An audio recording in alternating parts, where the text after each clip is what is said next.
How's everyone doing today? Thanks for giving me a couple minutes to walk through a demo of some of the new features that you'll find when you become a Pro Plus member and venture into HUMBL Social 2.0. You'll navigate through the same way by clicking on your avatar, where you'll see your profile, your HUMBL Pro page, your wallet, your disconnect, as well as a new feature of HUMBL 2.0 preview. When you open this, you'll see the preview that was shown on the previous conference call.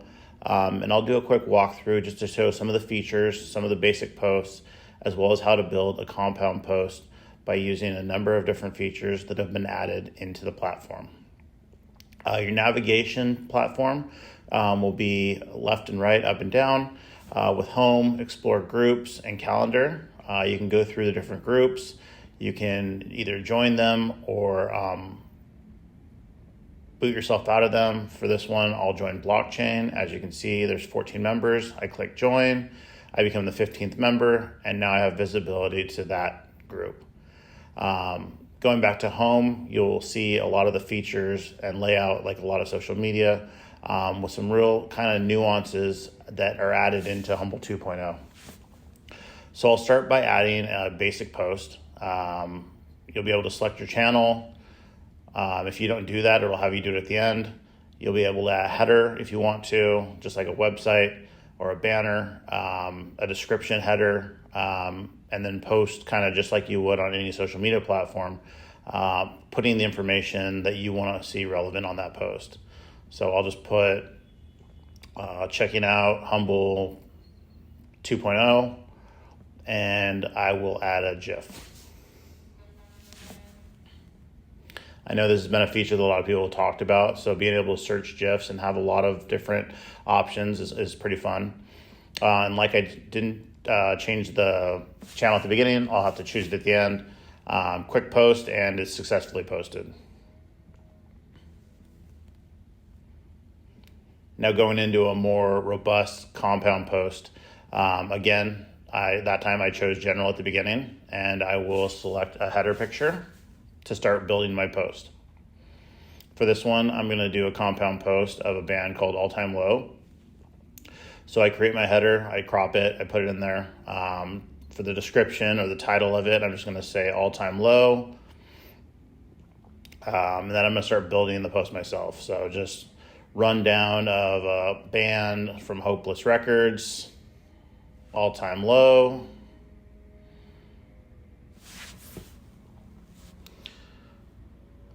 If I could spell it correctly, that'd be great.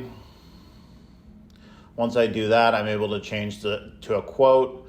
I'm able to change the format from bold, italicized.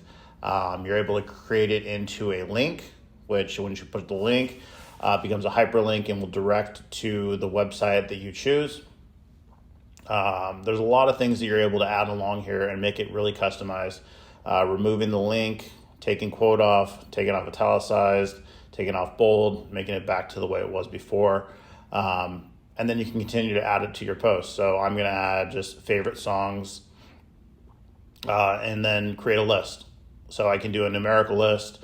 I can do bullet points, which I'll show you, but I'll just add a couple songs just to kind of show the formatting of it and see what it looks like.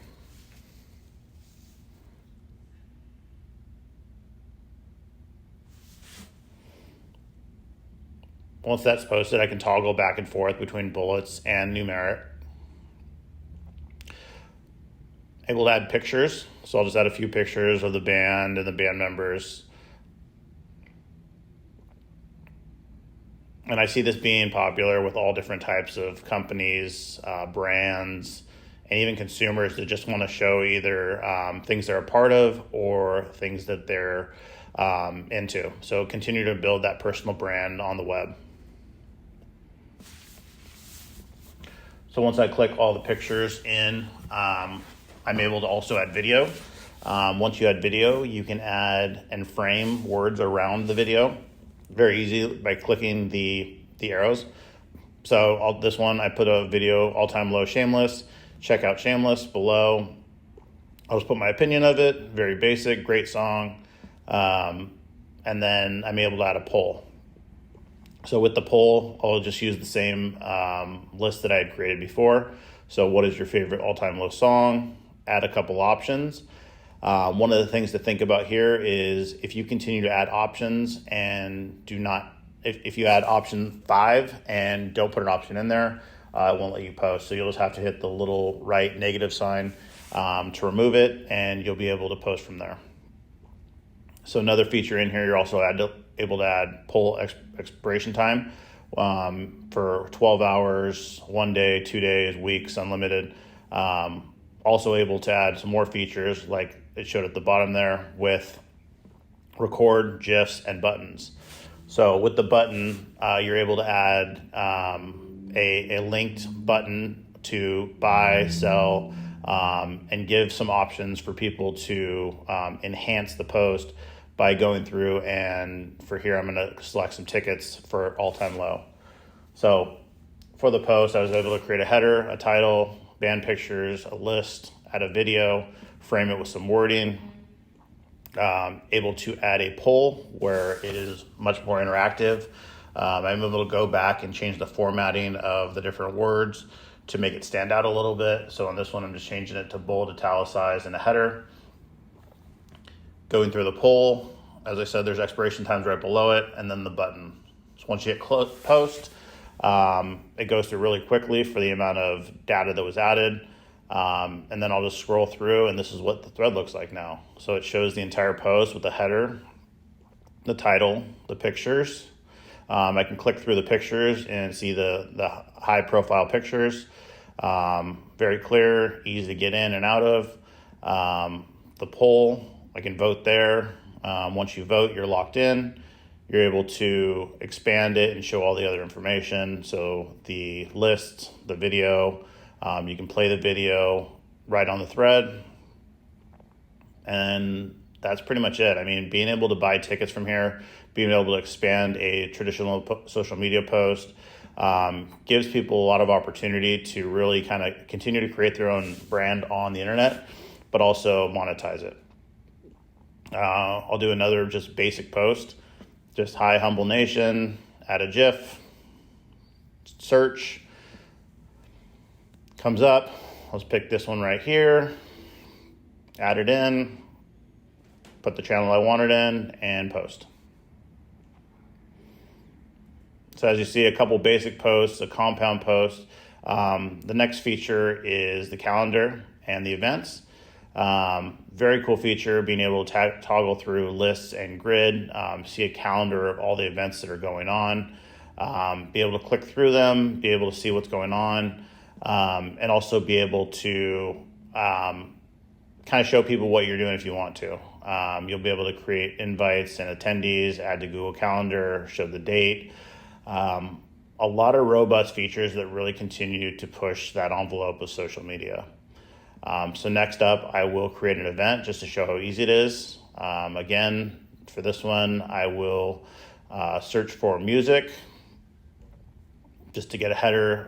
There's a lot of license-free images that you're able to search through. This one's pretty cool with the records. So I'll add that. I'll add an event title. So we'll do Music Appreciation Night. As you can see, I am listed as the host. I'll be able to add some details about the event. Just talk about music, types of players, instruments, and all things melodic.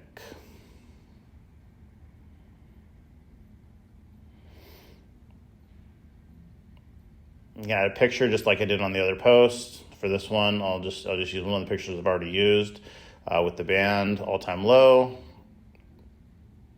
From there, I'm able to decide how many people I want to be able to go to the event. You can have unlimited, or you can choose number of slots.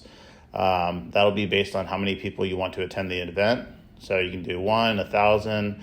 For this one, I'll do 150.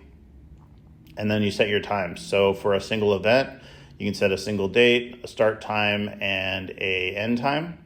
Like I said, for a single event, it'll just be a one-day thing. But if you had something like a music festival, you'd be able to expand those dates from the 21st to the 24th and be able to change that to how you want it.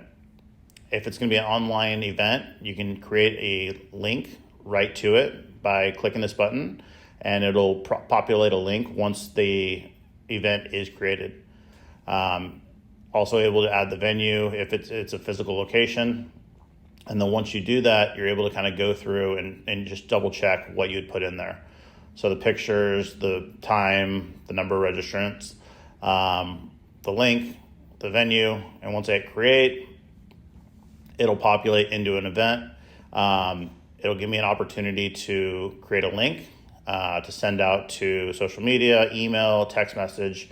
It'll also give you an opportunity to see the attendees once they start populating. So when people say, I will come or I won't, the RSVP will show as number of attendees, and it'll show the number of people that are coming to your event. Once you get in there, there's some cool settings with search engine optimization. And then basically that's it. I mean, when you go back, you can see it on the calendar, you can see it on the list. When you go into the calendar, here it shows right here, the music appreciation night. I click on it, and here's a rundown of what it looks like once it's posted. So again, you can see the 149 available spots there. You can see who's attending. You can see all that type of stuff. So overall, there's a couple options here. I knew it was a little fun going through this, but I'm very curious to see how different people use this for different reasons. Obviously, a typical social media post is what we're going to see a lot of, but being able to really build a brand and enhance that brand by adding some imagery and monetizing the options is something that's really cool.